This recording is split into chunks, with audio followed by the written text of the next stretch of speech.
HMDA మాజీ director శివబాలకృష్ణను ACB అధికారులు మూడో రోజు కస్టడీకి తీసుకున్నారు.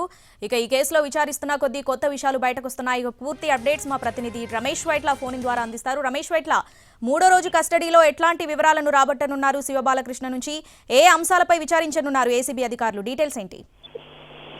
శివబాలకృష్ణ మూడో రోజు కూడా అధికారులు కస్టడీలో తీసుకున్నారు. అయితే అతని దగ్గర నుంచి మెయిన్ గా బినామీ అంటే పెద్ద ఎత్తున బినామీ ఆస్తులకు సంబంధించిన పత్రాలను ఇప్పటికే ఏసీబీ అధికారులు స్వాధీనపరచుకోవడం జరిగింది. అయితే ఆ బినామీలకు సంబంధించిన వివరాలు కూడా పూర్తిగా తెలుసుకునే ప్రయత్నం చేస్తున్నారు. అయితే దీంతో పాటుగా మరొకటి ఇంపార్టెంట్ అయిన 2 రియల్ ఎస్టేట్ ప్రముఖ సంస్థలు కూడా పెద్ద ఎత్తున పెట్టుబడులు పెద్ద ఎత్తున షేర్స్ ఉన్నట్టుగా అధికారులు గుర్తించారు. అయితే ఆ 2 రియల్ ఎస్టేట్ సంస్థలకు లబ్ధి చేకూర్చి ఒకవేళ షేర్స్ రూపంలో వాటా తీసుకున్నారా లేకుంటే ఇతను నిజంగానే పెట్టుబడులు పెట్టాడా అనే ప్రస్తుతానికైతే విచారణ జరుపుతున్నారు. అయితే 2 రియల్ ఎస్టేట్ సంస్థలు సంబంధించినట్టయితే హైదరాబాద్ శివారు ప్రాంతంలో పెద్ద ఎత్తున ఈ రియల్ ఎస్టేట్ సంస్థలు తమ వెంచర్లతో పాటుగా పెద్ద ఎత్తున అపార్ట్మెంట్లు హైదరాబాద్ బిల్డింగ్ కట్టడం జరిగింది. అయితే హెచ్ఎండిఏ పరిధిలో ఉన్న సమయంలోనే ఇతను ఆ సంస్థలకు పర్మిషన్ ఇచ్చి ఆ మేరకు లంచం రూపంలో ఈ పెట్టుబడులను తీసుకున్నట్టుగా ఒక అనుమానం ఉంది.